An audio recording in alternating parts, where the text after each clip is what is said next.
We are back. Welcome back to Talking Tillies. This is a show about your Matildas. If you are joining us because this is the first time you've ever heard of us, hello. My name is Josh. I'll be your host here. I am joined by the brains and the glory of the podcast, Michelle Morris and Cody Ojeda, who will give you all the actual insight into everything. And I'm just here to fluff around and make it look pretty.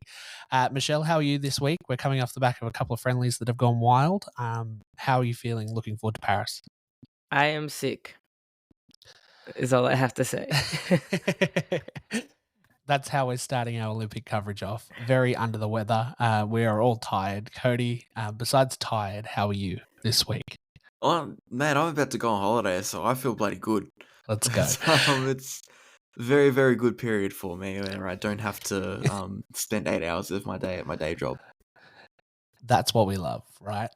For all of you listening at home, this is our introduction to the Olympics. We're going to run down the squad that's been announced, how the Olympics actually work for everyone that's out there. So everybody's understanding what type of tournament we're actually about to run into, and then a few little tidbits to wrap it up this week. We'll be back in another couple of weeks just before the Olympics do actually start deep diving into things. But this is just our little, hey, welcome back. This is what to look forward to episode. So good to have you guys here. Stick around. If you are on YouTube, make sure you're hitting that like and subscribe button. On Spotify, you can also rate the podcast. Make sure you're doing that. Leave us a nice little comment. We love that. And if you're listening anywhere else that allows you to rate, please jump down and do that right away. If you're new here and you don't already follow us on socials, you can find us across everything on Talking Tillies or at Talking Tillies. We will be very active during the coming months, and I'm really excited to share everything with you. So let's dive into this squad. Obviously, we just come off the back of a 23-person squad with friendlies against China, cutting it down to 18. I think the biggest surprise is probably Charlie Grant missing out, who's been one of those mainstays in the squad recently. But let's start at the back. We'll walk through kind of section by section. Cody, what are your thoughts on between the sticks? How solid are you feeling between Macca and Micah? What are your thoughts here on our GKs?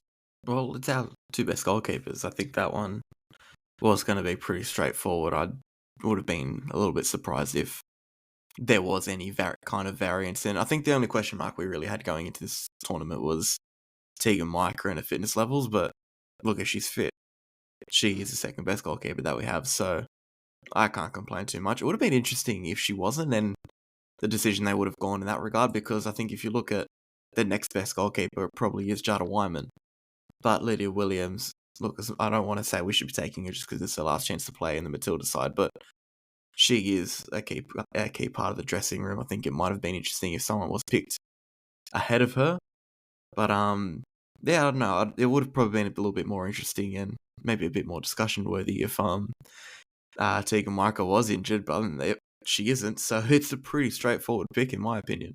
100%. What does Jada have to do to kind of get a sniff around this team? Is it just abiding time at this point? Michelle, is this kind of that now she'll be flooded into that rotation with Lydia stepping back after Paris? Yeah, I mean, it's not easy. I mean, obviously, like, the development is different, right, for all the players, and I think that's the main thing. We know that Jada has obviously been getting good minutes, and I mean, I think everyone can kind of agree that she was being trained to be the next Lydia Williams, from a young age and for a very long time. And Tegan Micah has come in and done a solid job, especially the last Olympics. I think Tegan Micah really proved herself to be a solid goalkeeper. And I think with that, Jada's kind of had to take a step back. But yeah, I think with Lydia retiring inevitably, and now, this will be her last tournament, and she's only going in as a train-on player as well, so she's probably not going to be in the matchday squad as well. But yeah, I think at this point, Jada's still super young, and all she needs to do is just, I guess, bide her time, keep showing up for Sydney and keep playing well in clubland, and her time will come. And I'm sure that, you know, once this sort of friendly, this tournament is done, then we'll get into the friendlies again, and then hopefully she'll get a chance to go out and make her senior debut. 100%. All right, moving forward to our defenders. Catley, Carpenter, Hunt, Kennedy, Polks, and Torpy. No super big surprises here. I think my question mark in that list is Polks. We saw at the World Cup that she wasn't really up to defending against the pace of especially England when she stepped in when AK was injured. We're going to be coming up against some pretty speedy sides in Germany and the US pushing forward. Is dropping someone like Charlie Grant with that speed and versatility in multiple positions in this circumstance a good idea? Michelle, what's your opinions across our defensive backs that we've got here? I mean, yeah, I think there's a lot of people who are naturally frustrated. I'm quite frustrated as well, if I'm going to be honest. I think Charlie Grant, when Ellie was injured, Charlie came in and really, in my opinion, really proved why she should be in the Matilda squad, and why she's been selected. And I think, to me, that she's also a versatile player. I feel like Charlie can play as a fullback and as a centre back, and that's what Tony's requirement was for when he was looking at these squads. He wanted people to be able to play multiple positions in case of any injury, which makes complete sense.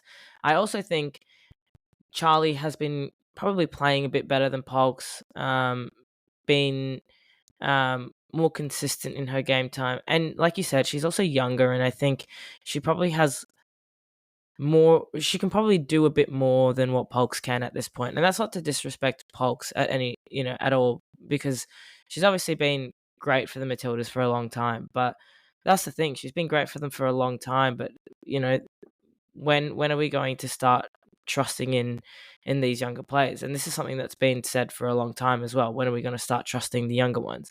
And it continuously feels like he's not trusting these younger players. I just think, realistically, Polkenhorn is probably the one who should be on that reserve squad, and Charlie Grant should probably be in the actual squad, the playing squad. And look, like, obviously anything can happen. Someone can pick up an injury and whatnot. Hopefully not. We don't want any injuries. But yeah, it does feel a bit slack to Charlie, who's pretty much done everything that she can to prove why she should be in the squad, and is still not selected. 100%. I think we saw that on socials too when the squad was announced. Everybody was quite surprised by that omission. Caitlin Torpy coming in as that kind of Swiss Army knife of players in the back there, Cody. What do you see when you look at these six players? Obviously, we've got that core in Catley, Carpenter, Hunt, Kennedy. What else would you have liked to see here, or are you happy with how things are shaped out? It's a tough one because you mentioned the core. You got the four main centre backs, main defenders, and frankly, our starting back line's pretty set in stone. And in my opinion, it's quite good as well. I wouldn't in that part of the field. I think we're pretty solid. I don't think there's any room for controversy or even a lot of room for debate in terms of who you're starting. The when you look at it, the next part of the side, the depth of it, that's probably where, it gets a little bit touchy. I think, look, Caitlin, I think she's a fantastic player. Play both sides, can go forward as well. I don't know if she offers more than what Charlie Grant does. I think that's probably the only question I have. But even then, even if Charlie Grant does offer more, it's very, very slim margin. So if that's the call that Tony wants to make, if that's who he's got his trust in at this point in time, I think that's fair enough. And look, I think within every team, you've got to have one kind of form player that goes into the tournament off a bit of a red hot streak, and 2024 has been extremely kind to Caitlin Torpy, so I'm not opposed to her kind of being that player. It's harsh on Charlie Grant, and it's not just that she's a fan favourite and people love her, and people are going a little bit chaotic not seeing her in the squad. But look, like Michelle said, she's been a bit of a mainstay, stepped up when we needed someone in a right back role. So to cut her is a bit harsh, but that's Olympics football. I get it. It can be a little bit harsh at times. Polkinghorne, I'd probably echo the same concerns that Michelle says. She has been great for the Matildas for a long time, but I think my concern with her is the fact that, yeah, she's been great for a long time, but you look at how she went in the 2022 World Cup, she was not great in that semi-final against England. I think the last thing you need is Kennedy or Hunt pick up a knock, pick up an injury. She comes in, she's not at the same standard. Yeah, that costs us a game, and suddenly her beautiful Matilda's career and legacy that she's built in God knows how long is kind of ruined because her last 2 major tournaments she came in and wasn't at the level that she needed to be. And it's not even a thing of age, because the reality is I'd actually be quite confident if we had Ivy Lewick in the side, even though she's 3 years older. But I think Polkinghorne, it's visible that she's getting to a point where she is a little bit past it. And I mean that with all the respect in the world, of course. But Yeah. I think after this tournament, there's got to be some honest conversations going, okay, we need someone else that can come into the side. And it may even be failing on Tony and the selectors in terms of not having that succession plan and not having a centre-back come in, at least for a few games here or there, and go, okay, even if it's not for this Olympics, but afterwards, you're going to be important in the lead up to the Asian Cup. We're going to start slowly getting you ready now, so that way when the preparation for the Asian Cup does start, you're not being thrown in the deep end. You know, I'll throw it to you now, Cody. What in that pipeline?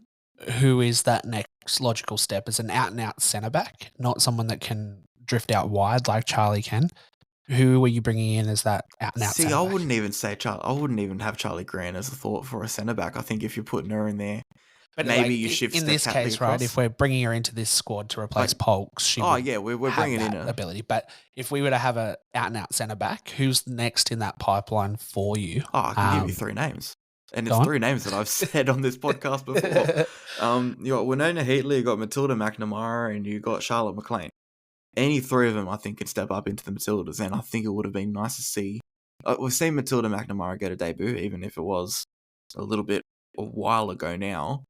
We've seen Winona Heatley in a couple of squads. I would have liked to have seen her get a bit of game time over one of the last 2 games, I think, even if it was just 20 minutes, just so she can get a few touches on the ball as a Matilda and I guess understand the feeling and the aura that there is in playing for this side.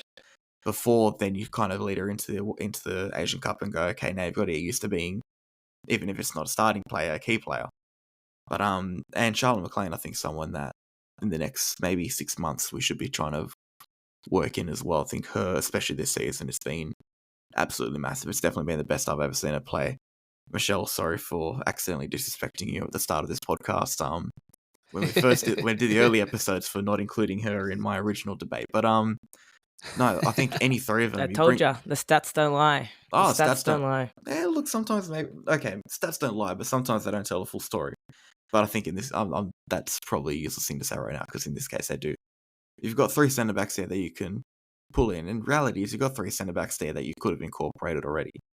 Seeing if someone can at least push for that spot that Polkinghorne's holding. I don't know if it's that they maybe don't have the guts to drop someone like Polkinghorne because she has been in the squad for so long. But look, at the end of the day, we just spoke about the Olympics being ruthless. You kind of have to make those decisions as well. So that's probably the only thing that's disappointing for me in terms of the whole 18, in all honesty. The rest of it's pretty self-explanatory. Yeah. Do you have any names you add to that list, Michelle, in terms of centre-backs to look at? Well, I was just going to ask Cody. So, with those names that you've mentioned, those 3 names, and then we're looking at these, like the current centre backs that we have in Polks, Hunt, and Alana Kennedy. I guess when we look at the way that the centre back pairings work, right? We look at usually you want like someone who's more senior, and then maybe someone who's a bit younger, right? Just in terms of like development. I guess what would be in the future, say Polks is retired by this point and Alana and Claire Hunt are now the 2 seniors.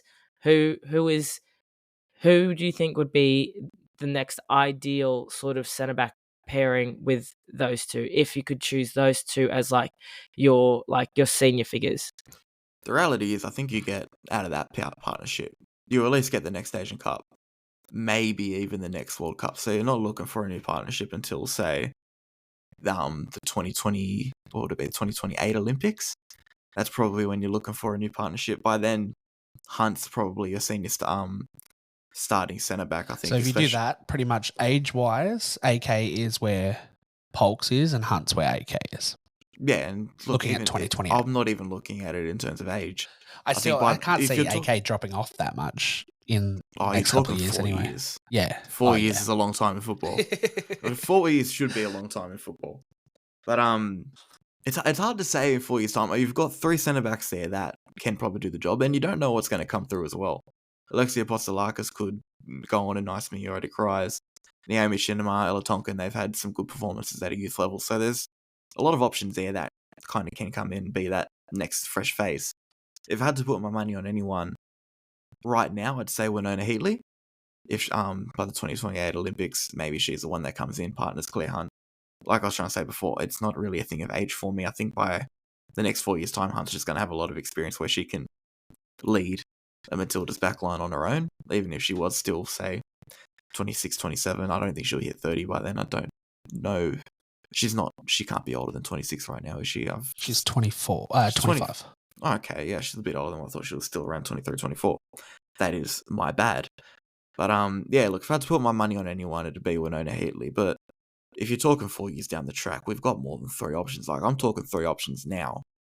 By then, we will, and we probably should have more, even if you're looking even younger. Ruby Cuthbert, Brisbane Royal centre-back, only got a few games this season, but someone that's definitely been highly rated in the in the junior Matilda setup. So there's options everywhere. I think in terms of development progression, we'll be fine in that regard. I can pick a name out of a hat now, but things change between now and then massively. Michelle, you'd know it yourself. It's a long time in football between now and the next Olympics. Yeah. Love that. Oh, Cody, your insight sometimes is very well missed. Thank you so much. Thank you. That was actually really good. And we also, just touching on that as well, we saw Claire Hunt kind of come up out of nowhere as well. She went from nowhere near the squad to a mainstay now. That's what I mean. If you asked in 2020 or 2021 who the next centre-back partnership was going to be, I don't think I would have even known who Claire Hunt was. In all honesty, the injuries were tearing her apart that much. She wasn't even a thought. So there could be a nice injury-prone centre-back out in the middle of Canberra somewhere that we haven't even thought of right now. 100%. All right, let's move on to the middle of our lineup. Sorry, my brain just went blank, guys. That was my bad. KCC, Fowler, Gorry, Egmond, Wheeler, and Yallop. A pretty stark mix between experience and I would call our new guys pretty experienced in Kyra, Mary, and Claire, to be fair. This is actually a pretty solid midfield lineup. What do you guys see here? What are you liking the look of? Are there any question marks around any of these players, Cody? You talk about the stark difference between the experience and inexperience. Of those midfielders, the person with the least amount of caps is Claire Wheeler, and she has 21. Yeah. That's, for that being our base level, that is really, really good. And frankly, we've all seen her play. We know she can come in and do a job. I mean, she did it this week.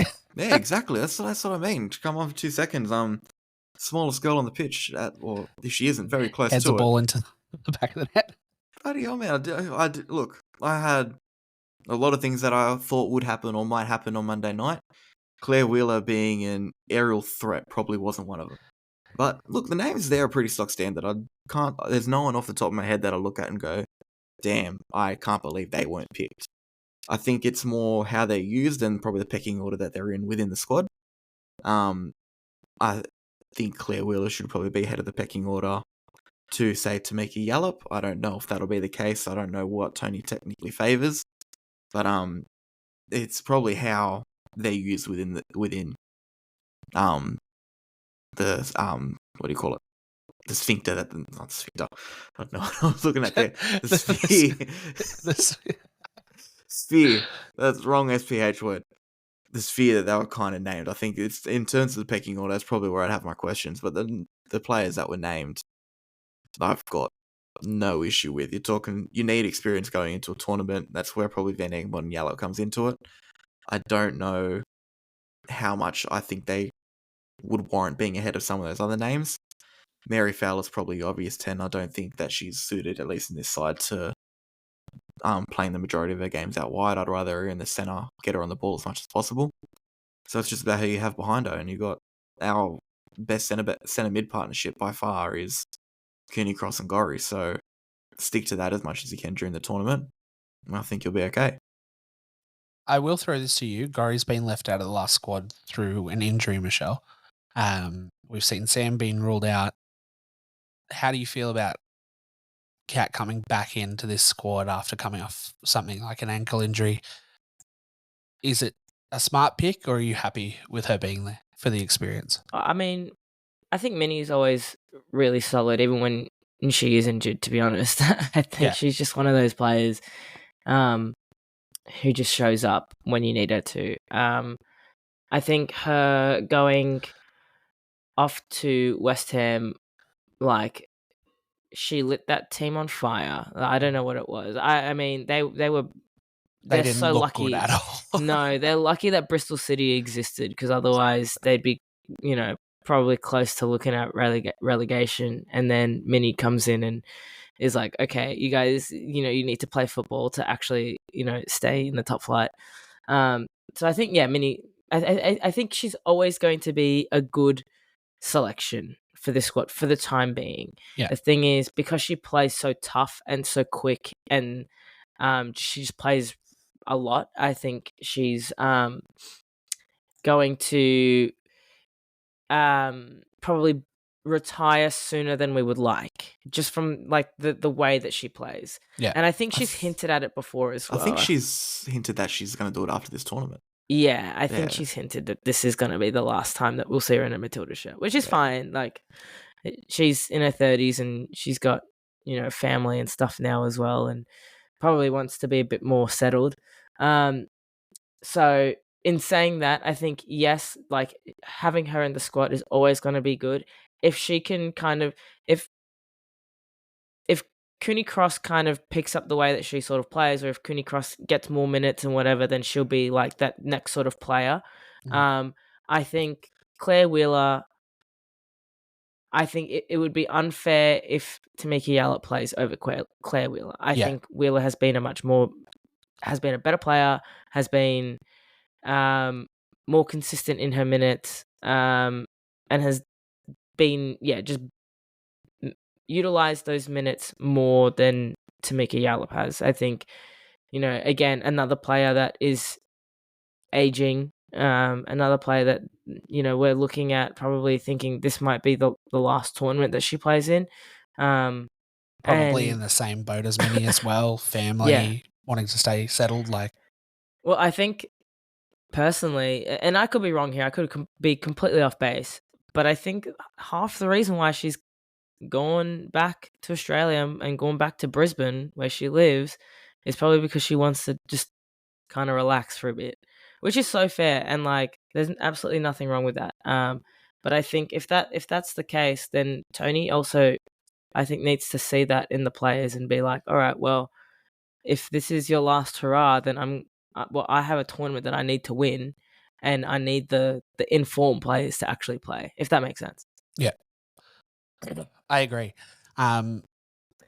When the eventuality of, let's say, those two do hang up the boots after this year, the experience then falls to EVE in the mids. I would say that she would probably Michelle says that laughing in the background, but like, that it's genuinely the way it rolls. Like, if you look at that, right? Who are we bringing in to fill those spots? And is Kyra or is Claire at that point where they can lead that kind of midfield and keep it strong? Because we've got Minnie and Emily really leading that midfield at the moment. And is that leadership baton able to be passed to anyone that you see at the moment, Cody? It'll take a few years. I don't think you're going to get an instantaneous impact from anyone that we have at the moment that can do what Katrina Gorry does. And you see it the way we've played her recently without her as well. Things don't seem to be ticking as well as what they do when she's there. Funnily enough, even though they're kind of partnering each other and doing slightly different roles in the side currently, Cooney Cross probably does seem like the natural successor to Gorry in doing what she does. As much as Cooney Cross, like, she's able to settle on the ball a little bit. She does have a little bit of mongrel about her, can get stuck in the same way Gorry does as well, and then get the ball, keep things calm, dictate play from a deeper area, which is crazy to think about considering Cooney Cross did spend her younger years as more of an advanced midfielder, or even a winger at some stages, if you will. But she's probably a natural successor, but it's still going to take probably 2 to 3, maybe even 4 or 5 years before she's at that level where she can bring in the same output that Katrina Gorry is going to do. Who her partners are? Claire Wheeler in the meantime. Sarah Hunter probably comes in eventually. I think it's nice that we've blooded her already, given her exposure to the Matildas side. So next time she comes in, she probably is acutely aware of the kind of standard that she needs to be at. As much as, look, maybe I think the question could be asked if she was brought in too early. The answer is probably yes. But I think you'd rather be brought in too early than too late. That's the way I think things see things anyway. That's one midfield. There's probably a few that are in the A-League women's at the moment that just aren't coming to my head. Taylor Ray is someone that's had a little bit of experience already. It depends on what her next move is. I guess depends on how that'll track moving forward. But it'll definitely be interesting. Even someone like Laura Hughes was doing good with the under-23s in the last break as well. She's someone that, as she keeps growing the way she does, maybe even gets herself into a professional environment. The things that she can do on the ball, she can do that but better. She's someone that could definitely make that step up into the Matilda squad.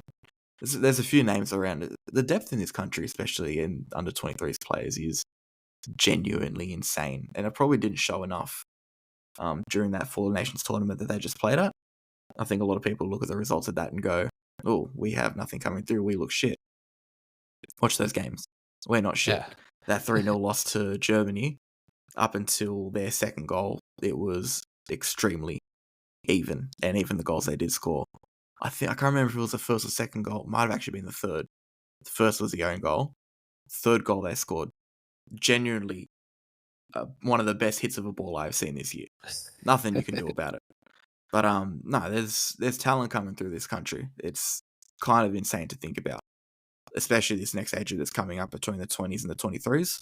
That group, if you can get that group right, get them in environments where they can be full-time, whether that's Australia or overseas.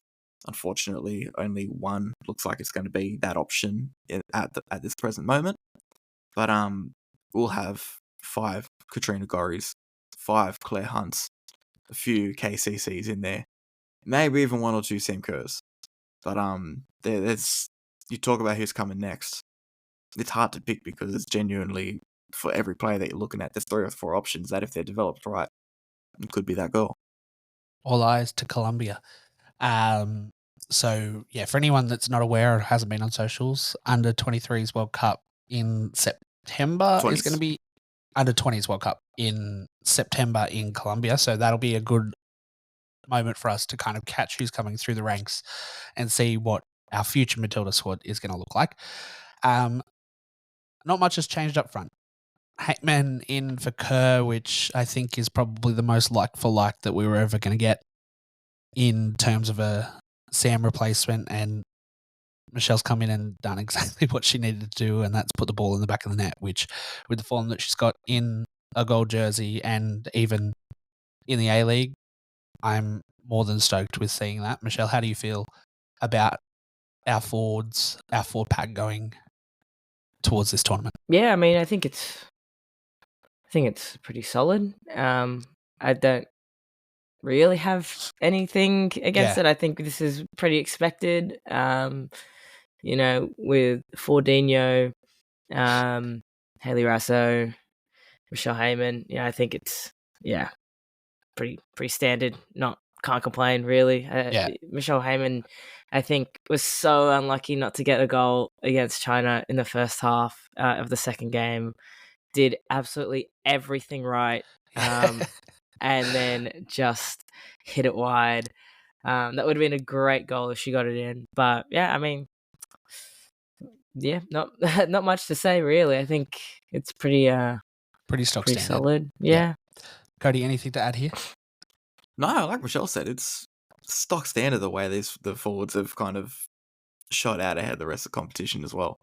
I Yeah. genuinely, off the top of my head, can't really think of many names that would even challenge. I'm trying to think of even who was in the World Cup squad, but the reality is it was Kai Simon that was sitting behind him, and I don't think she's in a position where she could push for an Olympic squad. Sian Fry is the Backup here. alternate player.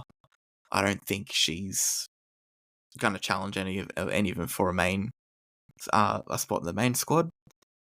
Even there's probably people that are closer to challenging for that alternate Amy player Sayer. rather than being Amy Sayer. If she wasn't injured. If she wasn't injured, yeah, she's probably someone that. But even then, like if you're talking, we're only taking 4 forwards. I don't think I could have Amy Sayer in there. I don't think I'd put her ahead of any of these girls. Maybe maybe she challenges for a midfield spot. That's probably where she's probably going to have better luck getting into the side. But if you're talking taking her as a forward, it's not a knock on Amy Sayer or the rest of the competition, but these 4 are just really, really good footballers. That's the best. That's the best way I can say it. I would say I still am not sure why Sian Fry's in the squad. Well, let's go to this now because that was the next segue. So Sian's probably the one here. I would even put a question mark next to Nevin. She's been in and out of the squad recently. So off the reserves, Lid's pretty much that's a given.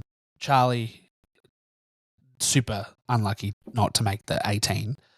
Sian and Nevin, what are your opinions here? Let it air out, Michelle. Like honestly, she's like no knock to Sian, but she's literally come from nowhere to be in this squad. What are you seeing here? Yeah. Well, look, the thing with Nevin is that again, this is a player that can be, she can play in different positions. She can play as a left back. She can play as a centre back. Do we want her as a centre back? Absolutely not. That is not a position that she should be playing in. It happened once and it was terrible. But she can play there if worst comes to worst. The absolute worst comes to worst. The Sian Fry thing to me just it's just a giant question mark purely because does it make sense to anybody? Like I don't. There's it no. makes sense to Brisbane people, I suppose, but I mean, realistically, from what I've seen, she's not been someone that I've been like, yeah, wow, what a standout player. Yeah. She scored 3 goals, 5 assists in like 22 games or something like that in the A-League women's season, which I'm sorry, that is not Matilda's level. That is not acceptable to be a forward at the Matildas level. Not even good enough to be a midfielder at the Matildas level, really. I just think, yeah, we need to take a look and think, is this the best forward that we can get or the best midfielder that we can get for an Olympic squad? Was there absolutely no one else? Was there no one else that has been succeeding in this position? And like, I'm sick, so don't ask me to think of anything right now because I can barely do this. But yeah, I don't know. I just when she first was announced for the squad, I was like, why? Yeah. As it like not even for the Olympic squad. When she got announced for her first camp, I was like, why? Where did she come from? She was playing at NPL. She was playing at Brisbane, obviously Brisbane Roar, and then played at NPL. Where her sister allegedly is in more team of the weeks than she is. So, it just there's a lot of question marks, and this is why I get frustrated with the selections with the squad because I'm like, you're telling players one thing, tell them go overseas, tell them to do this, tell them to do that, and then they do it, and then they don't get selected for the Matildas, and then you're telling them don't play in the A-League because they won't get selected, and then all of a sudden everyone's getting selected from the A-League, which is fine, which is great, I love that, but at least select players on merit. Yeah. Select them on for good reason. And sorry if Sean Fry's listening, but bruh. Cody, I'll throw it to you to fill in the gap here. Give us some names that could fill this spot that are out there that we're not thinking of at the I moment. want to play devil's advocate first. Because, here we look, go. I did some digging. And first of all, I'm just going to throw a few stats out there. They say that if someone is always playing the devil's advocate, you should not be friends with them. So I'm It's the only reason we have Cody here, guys. So Michelle and I aren't I'm too playing both sides of opinionated. the coin because on one hand, if you look at numbers, there's some numbers that back her up. On the other hand, I did say at the start of this podcast, stats don't always tell you the full story. And that's where I think this kind of comes in. Big chances created this season. Sean Fryer actually created the same amount of big chances as Courtney Vine. Where is it? Chances created. Mackenzie Hawkesby actually was the top in that regard, which considering she only played half the season is insane. But Sean Fryer was third, 42 chances created across this season. Personally, I don't think 8 goal contributions in 22 games for how Brisbane were is probably a decent record because Brisbane were, let's be real, kind of bad. I genuinely thought they were going to come last at one stage. Successful dribbles per 90, she's in the top 6, 7. If you're talking about just Australian players, the only players that are ahead of her are Courtney Vine and Milan Hammond, who I don't think actually played that many games. So it's really only Courtney Vine. It's funny because I think physically, in terms of, probably the physical side of the game, she has a lot of similarities to Courtney Vine, which I think is why Tony's looked at her as an option, why it's caught her eye. And if you look at numbers, she's up there with some of the best in the competition. Where I don't think it tells. Where I don't think it tells. But if you're going based on that, Mackenzie Hawkesby has higher numbers. Let me finish.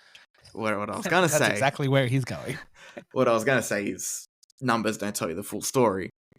The players that I'd probably compare her to in this regard are, well, the player I'd probably compare her to is Daniela Galich. Daniela Galich doesn't have the same numbers as Sean Fryer. Why though? Because Daniela Galich has Amina Ekic, Rana Policina, and Laura Hughes around her, who's taking some of those chances away from her, is Melbourne City looking at as other avenues to get forward. Brisbane Roar had Sean Fryer as their creative outlet, and that was kind of basically it, if I'm being honest. There wasn't a good side. I think Sean Fryer is a good player. I'll be honest with that regard. In that regard, I think if she wasn't playing this Matilda side, she'd be a shoo-in for the 23s team that just went over to Sweden, and she'd probably be a starting player in that team, if I'm being completely honest. What I'll probably think would have been a better option for us to do if we were unsure about taking her forward or who is next in line, put Sean Fryer in that 23 side, see how they play as a collective, see who stands out in that Four Nations tournament, and probably the best one out of that, go, okay, let's take them as a backup for the Matildas. If Sean Fryer went over there and did that, I definitely wouldn't be arguing it. I'm not going to say I'm surprised and disappointed anyway that she's getting these chances, because there's a base level of ability there. I think it's more that there's players around her that probably are more deserving of an opportunity. And I say that very loosely because that's a subjective term as well. I'm a big Daniela Galich fan, if you guys haven't worked that out. And I would love to see her incorporated in the Matilda squad. I say that knowing full well she's 18 years old and, stepping up to that level can be a daunting task. But this is also probably the second coming of Mary Fowler, while Mary Fowler's still in that process of reaching her best. But that's the thing though. If this was 5 years earlier, Daniela Galich is probably already a Matilda. So why we have a knack in this country recently where our best young players, we want to delay their progression into the first team, both in men's and women's. Michelle, I'm sure you can pick out exactly who I'm talking about in that regard. I don't know why we have this innate knack to do so. But look, there's elements to Sean Fryer's game I can see why she's been included. I think Daniela Galich probably could have done that job as well. Mackenzie Hawkesby, I think, deserves a shot at the Matilda. She's shown this season she's an absolute machine when it comes to chance creation. And we probably are missing an out-and-out 10 in this team, both in the main squad and in the reserves. So having someone like Hawkesby would probably fill that gap quite well. But other than that, I think and despite having ranted about this for 5 minutes, it is just an alternate player, so I don't think personally it's that big of a deal. Yeah, there's other players that you could probably look at. Yeah, there's other players I think could do it. But if that's who they want to give the opportunity to, and it's just a chance to go and train with the squad and just be a backup, because I'd be surprised if she does end up in the 18 altogether, I'm happy to just let it go. But that's also I'm the not thing. happy to let it go, actually, Yeah, because why is does that not surprise me, Michelle? I don't think that this player really has earned her way to being into the senior team. I don't think that she has made any like point to be like, yep, I am one of the best players in this league right now. I don't think she has. I'll tell you why I'm hesitant to agree. Why? Because the last time I tried to use that argument on someone, basically looked at both stats and team performance on why I didn't think they should be in the side, was Claire Hunt. And look where she is now. Claire Hunt is an exception, not the rule. But that's what I mean, exceptions happen. But like Sean Fryer, The chances of it happening in two back-to-back tournaments. Yeah. You're exactly right, Josh. 100%. But like, I'm too nervous to make that call. Watching her play, it's the same reason why everyone was like, why did we call up Larissa Crummer? You know? Why? Again, That's another just giving player. me PTSD. But this is the thing. This is another Queenslander, surprisingly, who just was subpar, scraped by, got a gig overseas, played in some no-name country, sorry, Norway, and then plays Champions League, and then everyone's like, yeah, great player. And then she retires. Like, you see, watching her play was not good. Larissa Crummer was not good. But like, the whole thing is, players should be at their absolute best, right? And if we're looking at players who are in similar positions and playing in the same league or whatever, I'm sorry, but she just is not in the same realm. Like, she's not in the same. It doesn't matter if she's with Brisbane. Tamika Yalp was in Brisbane, and Tamika Yalp still managed to stand out at Brisbane. You know, she was a bit flat at the start of the season. Then remember that she actually has to play football if she wants to make the Matilda squad, and then she actually had a good season, right? So it's like you can still stand out even in a terrible squad. And obviously it's harder to stand out in a team that's already good. You know, Mackenzie Hawkesby Daniela saved Galich. Sydney's. She came back and was probably nearly their player of the season. Yeah, Hawkesby was members player of the season. Charlotte was the player of the season. But like, you know, when Macca came back, she saved Sydney's season. Yeah. She's the reason why Sydney was able to go through and win the grand final, in my opinion, or to get as far as they did. So, in my opinion, someone who maybe you have all these created chances, but you've created chances with nothing to show for it, right? They still finished dead. They finished out of the finals. She only had 3 goals. Like, I just don't think that is a player. I don't think any of her stats in the last 3 years were in the season before she had 1 goal and the season before she had 1 appearance. And I know she's young. I know she's still super young, but I don't think that means that she should be in the senior team. And I think that there are other players who could be in the senior team. And like you said, maybe we should be looking at the under 23s and, you know, giving them a boost. We've already got 2 players in the squad that are under 23, Mary Fowler and Cara Cooney-Cross, 21 and 22 respectively. So why, like you said, we should be looking at this under 23 squad and pushing them more into the senior squad because, well, they are the future and they need to be playing around the senior players. They need to learn how to play in that and I think if you're going to bring them in as a train-on player as well, you bring someone like Daniela Galich into this, right? In that role where didn't Ellie make her first major tournament at 16 at an Olympics, something like that? Like, she made the main squad, to be fair. Yeah, she but was like 2016. Yeah. But it's a similar thing, right? Like, if my issue is if someone like Michelle Heyman goes down with an injury, like if that's the next option. Yeah, this is like even if Razzo or Ford go down, or if Courtney goes down, Sean's going to be playing every game from there because we're going to need Josh, subs. I'll be honest with you, Josh. I think if one of them go down, I wouldn't be surprised to actually bring Charlie Green in first and use Torpy as winger. So it may not be as straightforward as that. I still think you're looking, if anyone goes down injured, Charlie Grant's straight in the squad. I don't think it matters where on the pitch it is, even if it's in midfield. The reality is Charlie Grant did break through as a midfielder in the early Adelaide days. So there's every opportunity. If someone goes down injured, it'd take 2 people to go down injured. And Yeah. if 2 people go down injured, I'd be cursing our luck. We're in trouble. All right, let's look at this squad as a whole. Give us the starting 11 that we're expecting for the first game against Germany. Pretty sure we're all in agreement it's going to be Macca between the sticks, barring some freak camp by Micah. Then we're going to have Catley Carpenter, Hunt, and Kennedy in the back. What do you look at the midfield and go, cool, that's the midfield I want, Michelle? Oh my god. Yeah, sorry. I think you put Mary in as 10. Yeah. I think you have to. I don't know. Probably depends on if Minnie is fit or not. Okay. But I'd probably start Cooney Cross, to be fair. Yeah. I think she'd be good there. And then, don't know, I can't think right now. This is too much for me. Cody?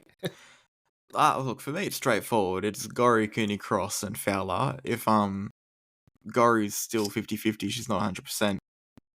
Honestly, if I had to pick someone, I'd actually go Claire Wheeler.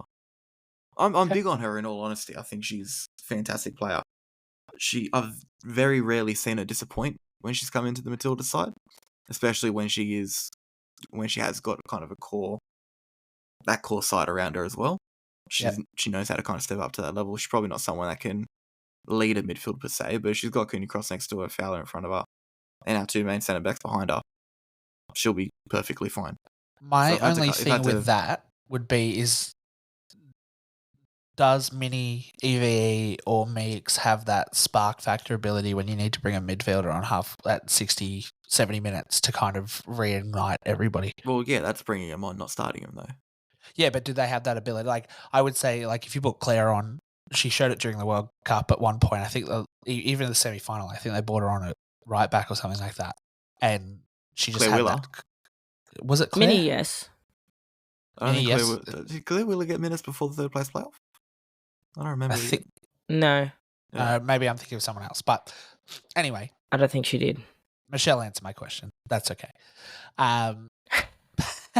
Perfect. And I think we're going Ford, Razzo, and Heyman up front. I don't think Vine is kind of challenging for that starting role as of yet. It's a great player to have off the bench, but yeah, exactly. Yeah, she'll be an impact player.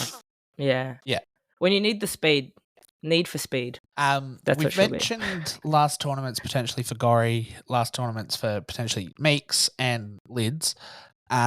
Also, socials for the Matildas hinted that this is going to be Tony's last tournament as well. I don't know if I read too much into that, but his interview where he said this was potentially my last game on home soil. He's been saying that for a bit.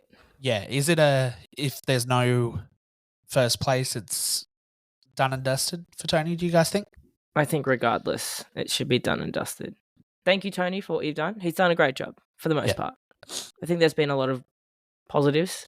I think he brought the team back to being a positive environment. I think that was really important. Obviously, we want the girls to be liking playing the game. So I think he's done that as a very positive thing. But I do think that there's been as well just, God, those teething issues were not fun.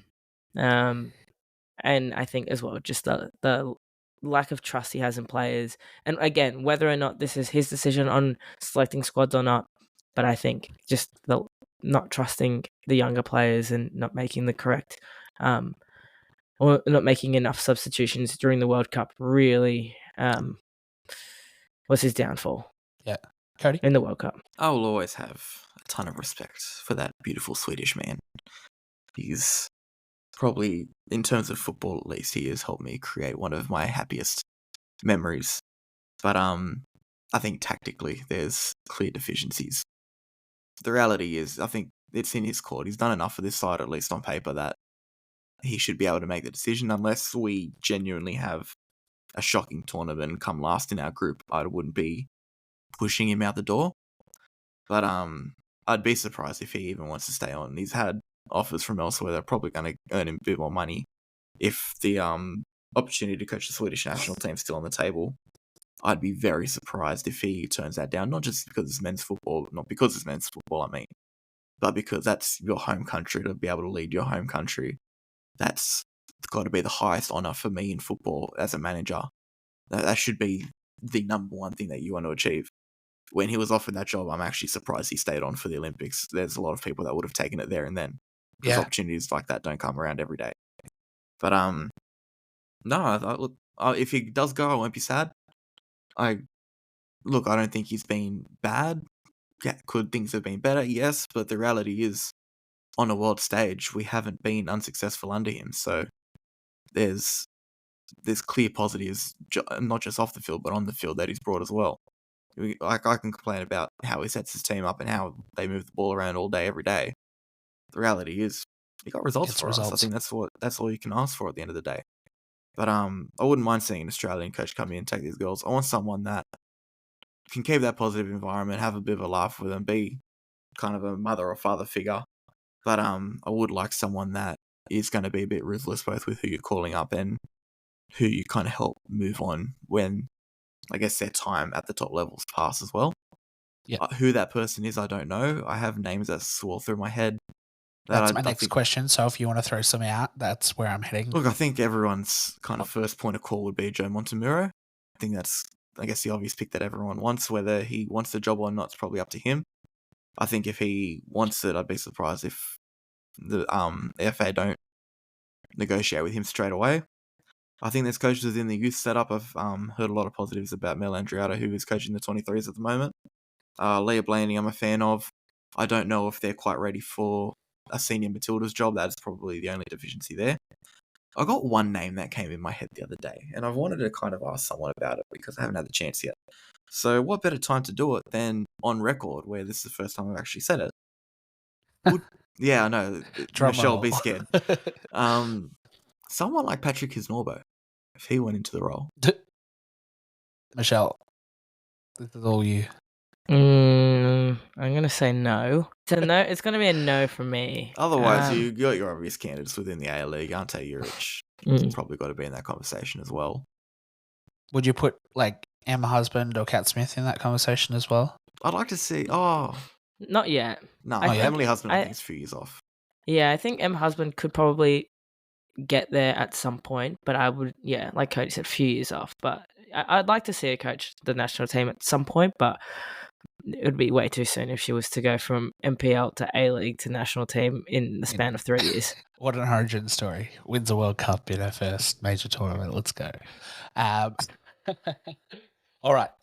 Let's look at the Olympics.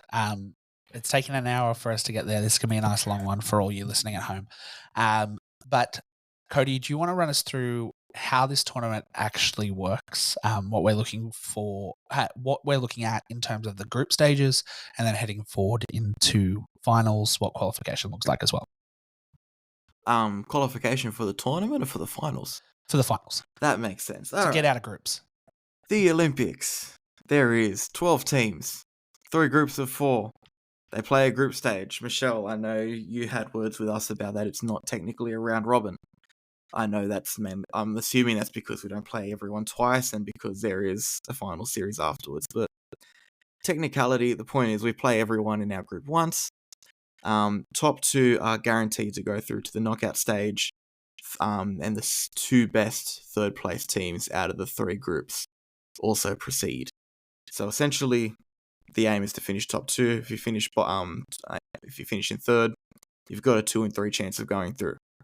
So in saying that, every group is incredibly tough, and even finishing in the top 3 is kind of an achievement. Going to the knockout stages, I just want to get the tree up because I kind of want to see how it does work. If you win your group, you will either be playing one of the third place teams or the runner-up of Group C. If you're a runner-up, unless you're in Group C, you play each other. And if you come third, you are guaranteed to play one of the group winners, which will either be Group A or Group C, whoever wins that group. For the Matildas, we're in Group B. We have the US, Zambia, and Germany. if we win that group, let me just pull it up, sorry, we play the runner-up of Group C. If we are the runner-up, we play the other runner-up in Group A. If we come third, we either play the group winner of Group A or Group C. So it's pretty straightforward. There's certain paths that are quite defined, even though the fact that there are variances in which third place team goes through, it can kind of screw up where certain teams can be on the draw. But otherwise, it's as straightforward as it can be. I guess it's probably the best way to put it. But yeah, look, it's a pretty simple tournament. Group stage, play each other once, don't come last, and if you came third, be good at it. But yeah, Next time we it's get a stock Cody to do standard one of international these. football tournament. I'm going to give Cody a chalkboard next time he does one of these. We're going to have like a Blues Clues episode with Cody. Don't make my parents see that one. They'll tell you some stories. So that is your rundown of the Olympics. We will come back in a couple of weeks to give you an in-depth look at what teams we're going to be facing, and also have a look around the tournament to what teams we think could be making out of the groups in A and C, because there are some cracking matchups happening all across this tournament. We are going to be off for the next 2, maybe 3, maybe a little longer. You might I'm not see us definitely for off for another 3 month. weeks. You're definitely not going to see us for about another month. We'll probably pick things up just before the tournament kicks off with any news or updates to keep up to date.